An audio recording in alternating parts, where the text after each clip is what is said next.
a eu beaucoup de choses profondes. Amen. Beaucoup de choses que si nous prenons soin de garder, nous irons loin avec le Seigneur. Alléluia. Dieu, c'est un Dieu de principe. Dieu, c'est un Dieu de règles. C'est un Dieu de lois. Et ces lois ne sont pas semblables aux lois humaines que nous pouvons avoir. Il y a des choses qui concordent, mais il y a des choses qui sont au-delà de tout ce que nous pouvons penser et au-delà de tout ce que nous pouvons comprendre. Alléluia. Amen.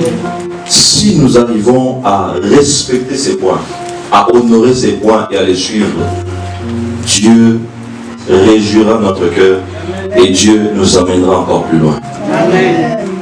Alléluia. Amen. Nous prenons nos Bibles dans le livre de Jérémie, chapitre 1, à partir du verset 4 jusqu'au verset 8. Jérémie, chapitre 1, verset 4 au verset 8.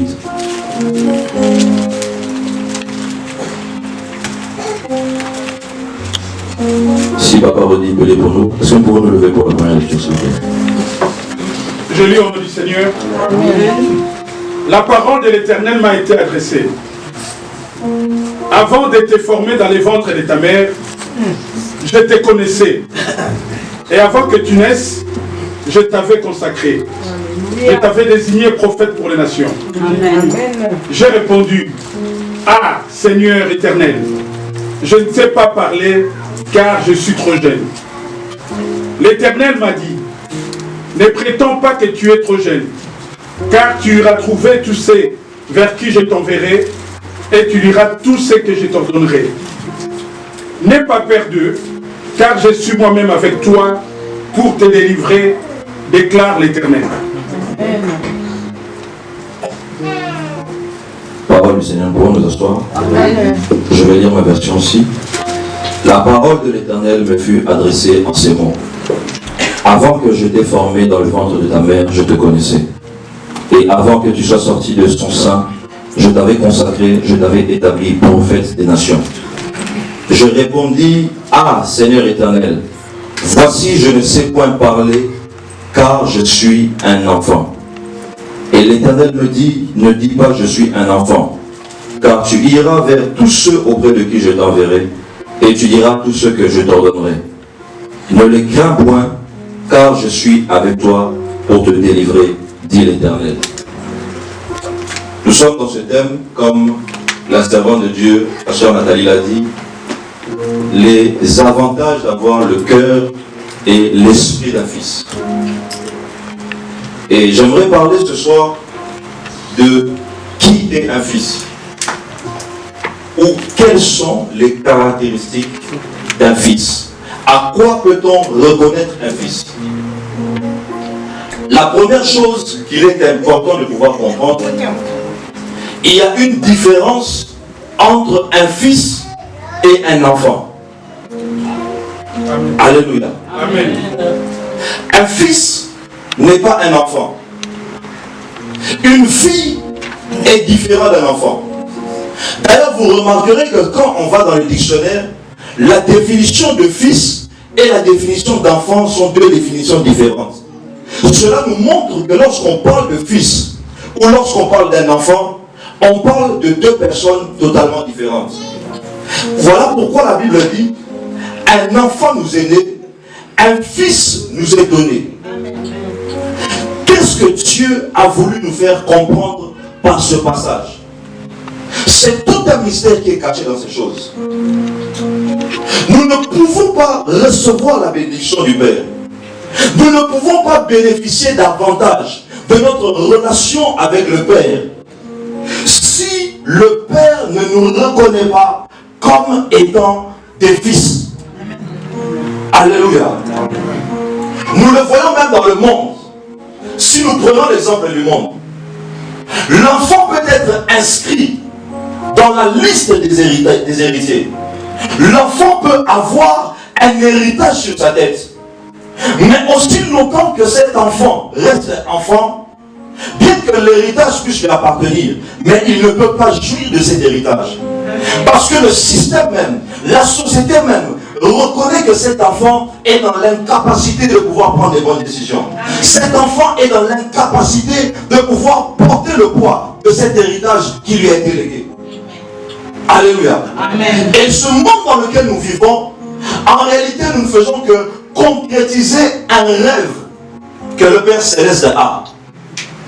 Ce rêve qu'il transmet au Père spirituel qu'il nous donne, pour qu'à notre tour, nous puissions expérimenter ce rêve. Alors, quel est ce rêve? Car Dieu a tant aimé le monde qu'il a donné son Fils unique, afin que quiconque croit en lui ne périsse point, mais qu'il ait la vie éternelle. Mais en réalité, la pensée de Dieu, lorsqu'il a donné son Fils unique, c'était de pouvoir récupérer plusieurs autres fils, plusieurs autres filles.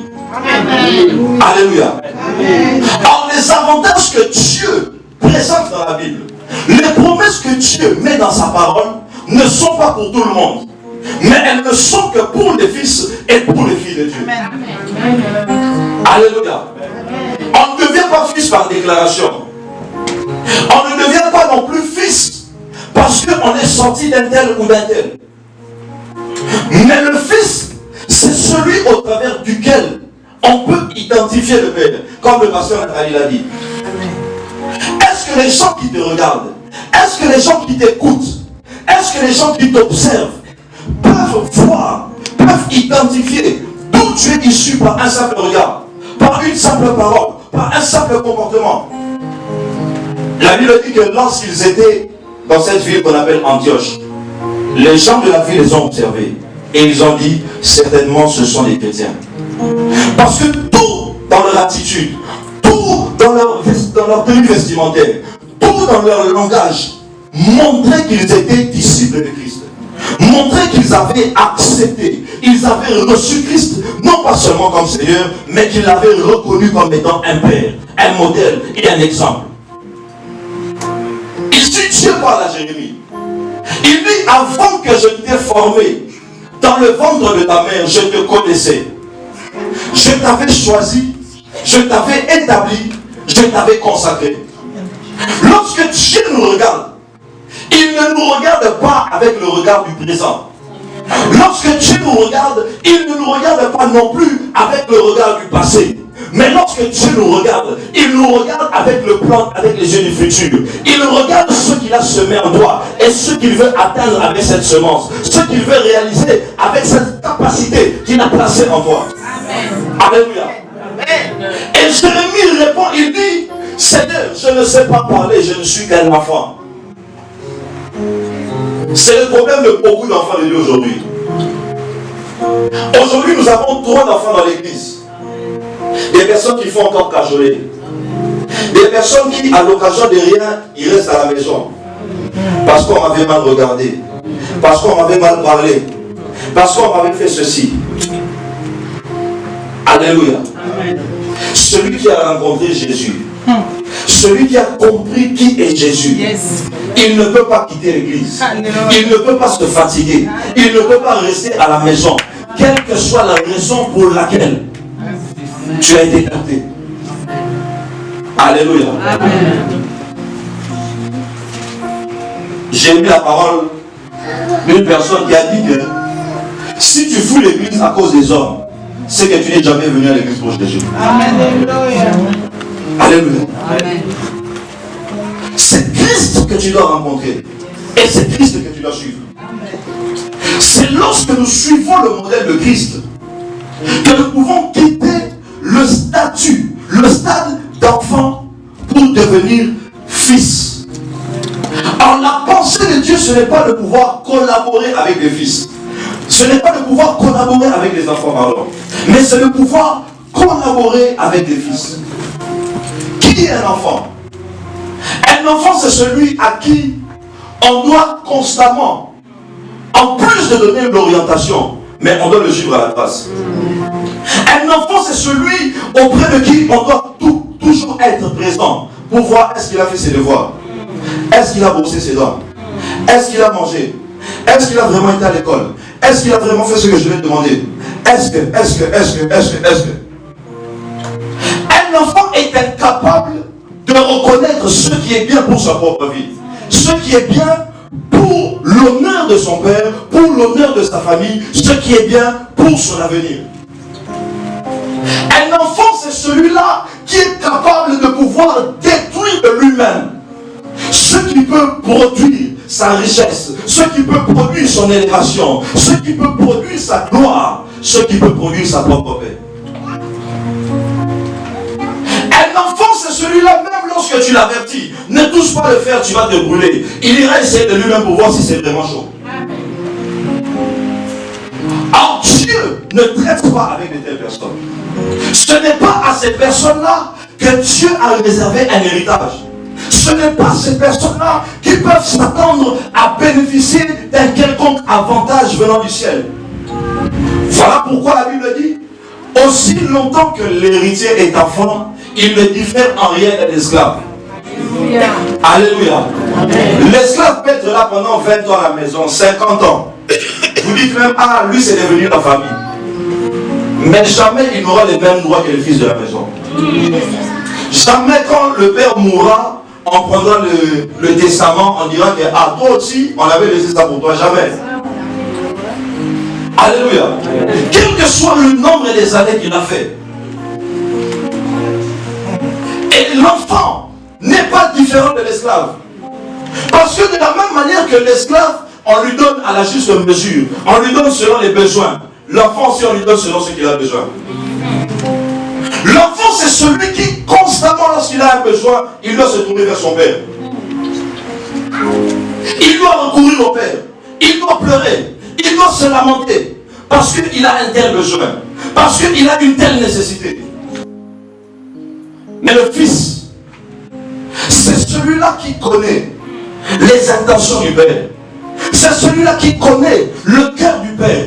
C'est celui-là qui connaît le raisonnement et les attentes du père. Et c'est celui-là qui s'efforce à rassembler toutes ces choses et à les mettre en action. Amen. Amen. Alléluia. Amen.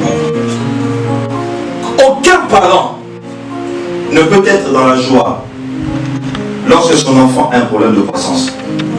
Amen. Que ce soit psychologique, que ce soit physique, quel que soit le domaine, aucun parent, à moins qu'il soit normal, ne peut se réjouir lorsque son enfant présente un retard quelconque. Mais imaginez-vous la douleur que le Seigneur peut avoir lorsqu'il nous regarde. Imaginez la douleur que le Père spirituel peut avoir lorsqu'il regarde des personnes qu'il est en train d'alimenter par la parole lui des jours, année après année, mois après mois, des personnes auprès de qui il sème dans la prière, il sème dans la parole, il sème dans les enseignements, mais lorsqu'il voit les résultats, il voit que rien n'a changé. Nous sommes toujours au même point qu'il y a 10 ans, nous sommes toujours au même point qu'il y a 5 ans, nous sommes toujours au même point qu'il y a 20 ans. Il y a une douleur dans le cœur du Père spirituel. Il y a une douleur dans le cœur du Père céleste. Et aucun avantage ne peut être apporté. Pendant que tu es en train de pleurer parce qu'il te manque ceci, pendant que tu es en train de pleurer parce que tu as besoin de ceci, le Père lui pleure parce qu'il sait que si tu atteins la stature du Fils, ce dont tu as besoin, tu n'auras pas besoin de tourner le regard vers le Père, mais tu iras le chercher toi-même. La Bible déclare une chose, que celui qui a soif vienne et boire. Mais cette parole n'est pas pour tous. Cette parole sont pour les fils. Parce que le fils sait, même si je vais me servir, cette chose appartient à mon père. Comme ça appartient à mon père, je le prends parce que c'est mon droit. Amen. Amen. Alléluia. Amen. Mais l'enfant ne connaît pas ses droits. C'est ce qui s'est passé. L'histoire du fils prodigue, vous connaissez cette histoire? Amen. Le premier vient. Il n'a pas insulté son père. Il ne lui a pas manqué de respect. Il lui a dit, Père, donne-moi ma part d'héritage. Il n'a pas demandé la part de son frère. Il n'a pas non plus demandé la part de son père. Il a demandé sa part à lui. Ce qui lui revenait de droit. Parce qu'il a compris que par mon statut de fils, j'ai des droits, j'ai des avantages. Amen. Père, donne-moi mes avantages. Fais-moi jouir de mes avantages. Et le Père lui a donné. Il n'y a pas eu de résistance. Quand vous lisez l'histoire, vous verrez, le Père n'a pas résisté. Il lui a donné. Parce que c'était son droit. Il est parti, il a fait ce qu'il voulait de son argent, de son héritage. Il a dilapidé avec des prostituées. Il a fait la fornication, tout ce qui était mal. Et lorsqu'il a vu qu'il n'avait plus rien, il est revenu vers son père. Mais écoutez la réaction du frère aîné. C'est lui qui en réalité aurait dû être mature. C'est lui en réalité qui aurait dû véritablement être fils. Mais il vient et dit, Père, moi je n'ai jamais désobéi. J'ai toujours travaillé pour toi. Pendant que mon frère peut-être il suivait maman dans la cuisine, moi j'étais avec toi au champ. C'est moi qui suivais les travailleurs. C'est moi qui te donnais les rapports. Mais tu ne m'as même jamais donné un veau pour me réjouir avec mes amis. Écoutez la réponse du père. Il dit, mon fils, tout ce qui est à moi est à toi. En d'autres termes, est-ce que tu as vraiment besoin de me demander si tu as besoin de prendre quelque chose pour te réjouir avec tes fils? Et la chose étonnante, le fils qui était parti, qui a dilapidé, lorsqu'il revient, le père dit, donnez-lui de nouveaux vêtements. Il a retiré son anneau et il a donné à ce fils. Alors l'anneau est le symbole du pouvoir. L'anneau c'est le symbole de l'autorité. L'anneau c'est le cachet de la grandeur, de la marque. Mais comment est-ce que ce père, s'il était inconscient, aurait pu donner l'anneau à un tel fils? C'est parce que le père a compris que de mes deux enfants, le fils n'est pas l'aîné, mais le fils c'est le cadet. Il y a des choses que tu dois comprendre pour que Dieu puisse te faire entrer dans ton héritage. Si tu ne comprends pas le mécanisme de Dieu, si tu n'atteins pas la stature de fils, tu pourras prier comme tu veux, tu pourras gêner comme tu veux, tu pourras s'aimer comme tu veux, mais Dieu ne libérera pas et n'ouvrira pas le ciel pour toi. Parce qu'il y a des choses qui ne sont décidées qu'à des fils. Qu'est-ce qu'on peut voir au travers de toi? J'ai dit qu'il ne suffit pas de dire que moi ça fait des années que je suis en Manaïm. Moi j'ai commencé à prier depuis. Ce n'est pas ça qui fait que tu sois enfant de Dieu, que tu sois fils ou fille. Alléluia. Amen. Les Juifs étaient là, ils bombaient le torse devant Jésus. Il leur a dit, nous sommes fils d'Abraham. Il leur a dit, sachez que même ces pierres que vous voyez, Dieu peut en faire des fils d'Abraham. Pour leur dire, ne vous attachez pas du fait que vous êtes sortis de lui, mais produisez pour surtout les œuvres d'Abraham. C'est au travers du Fils qu'on voit le Père. C'est au travers du Fils qu'on reconnaît le Père. Qui est-ce qu'on voit lorsqu'on te regarde? Qui est-ce qu'on voit lorsqu'on t'entend? Ton Père est puissant, tu es faible. Ton Père est grand, tu es petit. Ton Père est élégant, toi tu es je ne sais quoi. Ton Père est... Qu'est-ce que je vais donner encore? Amen. Alléluia. Ton Père est mis sur ma case. Toi tu es là. Laisse tomber. Ton Père est des efforts. Alléluia. Ce n'est qu'au travers du Fils qu'on peut voir le Père. Le Fils est celui qui défend les intérêts de son Père. Alléluia. La vérité. Aujourd'hui, il y a beaucoup de rébellions dans les églises. Vous savez pourquoi?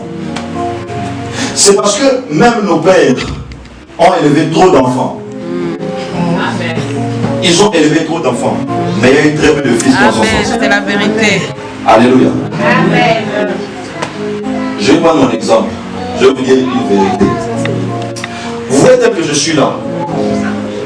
Il peut tout avoir avec cet homme. Vous savez pourquoi je ne partirai pas? Parce que le fils n'a pas d'autre héritage que ce que le Père a préparé pour lui. Amen. Alléluia. Amen. Donc si je quitte du pied de mon Père, où est-ce que j'aurai encore un héritage? Et c'est ce que beaucoup ne comprennent pas. Tu étais ici, tu es parti là. Tu as quitté là, tu es parti ici. Depuis que tu as commencé à tourner, la vie ne change pas. Tu ne prospères pas. Tu ne progresses pas. Tu n'avances pas. Parce que tu n'as pas compris que le Fils reste attaché au pied de son Père. Alléluia. Ce que Pasteur Nathalie a dit. Ce qui est bizarre, la Bible dit que en ces temps-là, la parole de Dieu était rare. Mais Dieu est venu parler à quelqu'un qu'il n'avait jamais entendu. Alléluia. Si c'est à notre époque ici, où nous sommes, les vieux là, déconnectés. Il y a longtemps, Dieu l'a quitté. Autant dire qu'il prophétise toujours comme laisse, ça c'est fini. Autant dire que les gens ils tombent toujours. Bon, ça lui arrive, mais il doit jeûner 4 jours et puis il y avait 2-3 personnes seulement. Mais Samuel n'a pas regardé. Qu'Élie n'entendait plus Dieu. Samuel n'a pas regardé. Qu'Élie ne pouvait plus faire quelque chose qui pouvait manifester la gloire de Dieu. Il a compris que si Dieu me parle, ou s'il y a quelque chose que je ne comprends pas, je n'ai qu'une seule personne de référence. C'est le Père. Amen. Merci. Alléluia. Amen. C'est le Père. L'enfant peut appeler tout le monde papa. Parce qu'il voit que c'est un homme. Il a des attributs masculins. Il voit aussi de l'autre côté des femmes qui ont des attributs féminins et ils les appellent tous maman. Mais c'est le fils qui a la capacité de faire la distinction. Ils sont tous des hommes, ils ont tous des polos rouges, ils ont tous des pantalons bleus. Mais mon père, c'est celui-ci. Alléluia. Amen. Dieu lui dit, ne dis pas que tu es un enfant.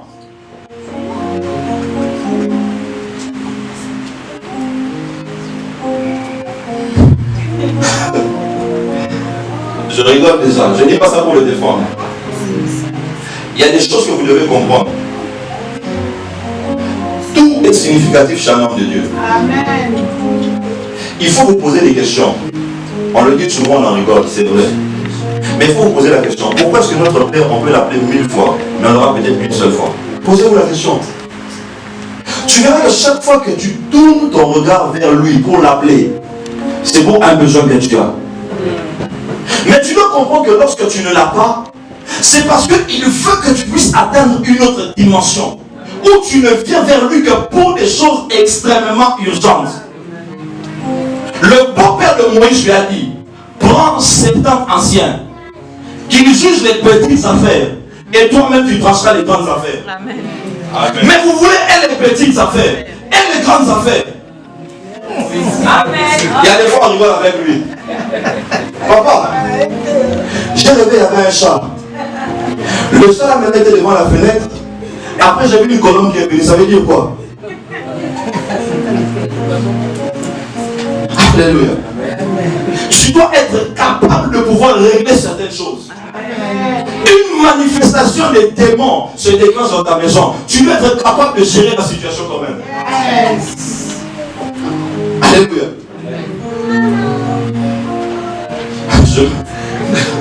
Il y a une période à qui il y avait les boulons. Les boulons sortaient dans une maison. Ils sont toujours là, c'est vraiment. Les boulons sortaient dans une maison. Pas il y a quelqu'un qui connaît l'histoire.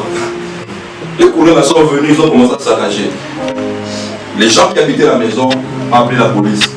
Mais les colonels sont ici, il faut venir. On a qu'une seule arme. Maintenez la situation jusqu'au matin. Il n'y a qu'une seule arme. Donc si elle sort, l'autre reste exposé, on peut l'attaquer aussi. Alléluia. C'est la même chose. Nous devons être capables, lorsque nous atteignons le statut de fils ou de fille, de pouvoir régler certaines situations de nous-mêmes. Dieu ne veut pas que nous puissions constamment avoir recours à lui. Mais Dieu veut que nous puissions faire des choses par nous-mêmes, parce que nous avons reçu de lui un mandat. Christ n'est pas seulement allé à la croix pour nous assurer le ciel. Christ n'est pas seulement allé à la croix pour nous assurer le paradis. Mais il a dit, en mon nom, vous marcherez sur toute puissance de l'ennemi et rien ne pourra vous nuire. Il a dit, demandez à mon nom et il vous sera donné. Pourquoi est-ce que tu n'utilises pas ce potentiel qu'on t'a donné? Pourquoi est-ce que tu ne sais pas utiliser cette chose qu'on a répandue sur toi? C'est parce que toi-même tu ne te reconnais pas encore comme un fils ou une fille. On doit encore te tenir par la main pour traverser. On doit encore t'indiquer le chemin.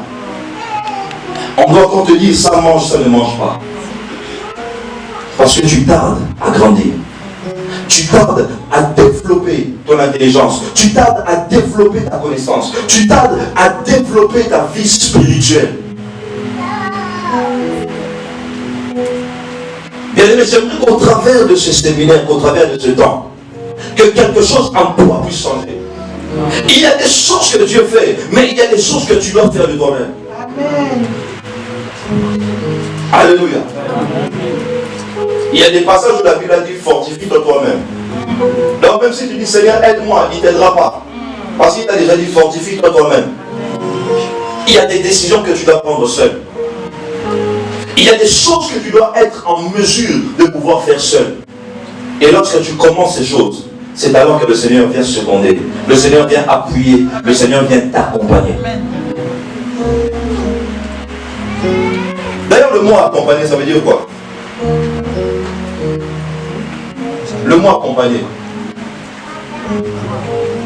c'est quelqu'un qui en réalité te suit, qui est avec toi, qui assiste, voilà, que le mot que comme papa vient de dire, un accompagnant, c'est en réalité un assistant. L'accompagnateur ne sera pas devant toi, il sera derrière toi. Alors Dieu est pour nous un accompagnateur. Mais nous très souvent nous voulons que Dieu passe devant et pour que nous puissions le suivre. Alors Dieu a tracé le chemin, mais il attend que nous puissions avancer pour que lui puisse nous suivre. Amen. Ne dis pas que tu es un enfant parce que tu iras vers ceux que je t'enverrai aller. Et tu diras les choses que je te dirai aller de faire.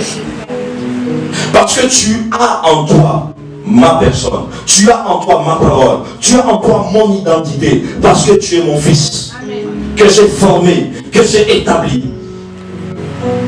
Alléluia. Amen. Tous les enseignements, toutes les formations qu'on reçoit à l'église, c'est pas seulement pour remplir les cahiers, pour ouvrir une bibliothèque. Alléluia. C'est pas pour ouvrir une bibliothèque. Ou pour regarder quand les enfants grandissent, tu dis, bon, nous à notre époque, on nous avait enseigné ça. Non. Prends ce que tu as appris, mets-le en pratique, utilise-le, et tu verras le Dieu de ton Père se manifester. Amen. Alléluia. Amen. Comprenons à la manière dont Dieu veut que nous puissions comprendre. Ça fait combien de temps? Comprenons comme Dieu veut que nous puissions comprendre. Comprenons comme Dieu veut que nous puissions comprendre les choses. Sinon, nous passerons notre temps à l'église. Et au final, ça ne deviendra qu'une routine. Nous ne viendrons pas à l'église par habitude. Nous viendrons à l'église parce que quand je suis à l'église, je me sens bien. Quand je suis à l'église, je vois les frères, je vois les sœurs. Mais Dieu ne voit pas d'abord ce ressenti-là que nous avons. Dieu vise d'abord notre croissance. Parce que le désir de chaque parent, c'est qu'un jour, il puisse dire, je peux partir en paix. Parce qu'il y a des personnes capables. Amen. Alléluia. Amen. Christ a dit aux disciples, je vais m'en aller, mais le Saint-Esprit viendra, il vous rendra capable. S'il n'y avait pas de Saint-Esprit, je ne sais pas si Jésus allait partir. Parce que ce qui est sûr, les disciples n'étaient pas prêts. Alléluia. Amen. Il y a trop de disciples de Jésus dans l'église. Les disciples de Jésus, ils mangeaient avec lui. Ils ont vu les miracles avec lui. Ils ont aussi fait eux-mêmes les miracles par lui. Mais j'étais choqué de voir Jésus dire à Pierre, Pierre, quand tu seras fermé, affermis tes frères. Ah! Lui qui a marché 3 ans avec toi, lui qui a abandonné sa pêche, il a abandonné sa famille. Mais il n'était pas fermé. C'est pas parce que tu chantes, c'est pas parce que tu modèles, c'est pas parce que tu prêches que tu es devenu fils. Ton caractère, ton attitude, ta manière d'être, tout en toi doit démontrer que tu as atteint un certain stade. Alléluia. Amen. Le fils est celui qui se bat nuit et jour pour sauvegarder l'héritage du Père. Parce que l'héritage du Père est son héritage. Alléluia. Le Fils, c'est celui qui comprend que même si mon Père me châtie, je n'ai pas d'autre Père, je n'ai que lui. Alléluia. Amen. J'aimerais que durant ce séminaire, que tu puisses être dérangé par cela dans ton cœur. Que tu puisses prier dans ton cœur tout au long de ces jours pour que Dieu puisse faire quelque chose en toi. Pour que Dieu puisse façonner quelque chose dans ton cœur, dans ton esprit. Avant de chercher à recevoir les bénédictions, j'aimerais que tu puisses demander au Seigneur de t'aider. De t'aider à devenir un fils, à devenir une fille. Amen. J'aimerais que tu te lèves là où tu es et nous allons prier. On ne peut pas être fils ou fille s'il n'y a pas de père. J'aimerais avant de prier que tu commences à voir dans ton esprit le Père que Dieu t'a donné.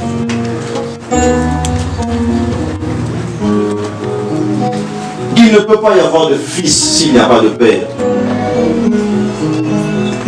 Il ne peut pas y avoir de fils s'il n'y a pas eu quelqu'un pour déposer la semence. J'aimerais que tu regardes maintenant dans ton esprit. Si tu n'as pas de père, j'aimerais que tu puisses demander au Seigneur, Seigneur, montre-moi où est le Père que tu as placé devant moi. Où est le Père que tu as établi pour ma formation, pour mon édification, pour mon épanouissement. Seigneur, j'ai beaucoup cherché par moi-même. J'ai beaucoup lutté par moi-même. Mais donne-moi aussi d'avoir un Père. Donne-moi aussi de me comporter véritablement comme un fils, comme une fille, afin que moi aussi je puisse bénéficier de cet héritage. Élève ta voix, commence à parler au Seigneur. Nous avons besoin de toi. Agis parmi nous. Ne reste pas silencieux. Manifeste ta présence. Connecte-nous au ciel. Pour vivre la gloire de Dieu. Nous avons besoin de toi. Agis parmi nous. Ne reste pas silencieux. Manifeste ta présence. Connecte-nous au ciel. Pour vivre la gloire de